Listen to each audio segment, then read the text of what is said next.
যে তার কারণে স্বামী তার আত্মীয় স্বজনের সাথে সম্পর্ক ছিন্ন করে। স্বামী চায় মা বাবার সাথে থাকতে, স্ত্রী চায় স্বামী যেন আলাদা থাকে। কথা বলে ঠিক কিনা? না না, পৃথিবীতে মায়ের মতন বাবার মতন নিঃস্বার্থ ভালোবাসার মানুষ কেউ হতে পারে না। আপনার ভালোবাসা, আপনার সম্পদ সবার আগে ব্যয় করতে হবে আপনার মায়ের পিছনে, বাবার পিছনে।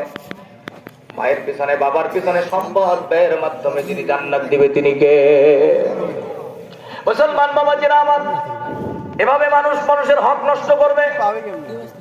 আল্লাহ রাসূল দুইটা আমানতের কথা বলছে, আমি আমানতের কথা বলতেছিলাম, আমানতের ওয়াজ করতেছিলাম। মনে রাখবেন, আল্লাহ রাসূল বলছে তোমাদের কাছে তোমাদের জিহ্বাটা আমানত, লজ্জাস্থান আমানত। ও যুবক ভাইরা খেয়াল করে শোনেন, আল্লাহ রাসূল বলেন মাইয়াত মাল্লি মা বাইনা লিহিয়াইহি ওয়া মা বাইনা রিজলাইহি আযমান লাহুল জান্নাহ আও কামা ক্বালা আলাইহিস সালাতু ওয়াস সালাম।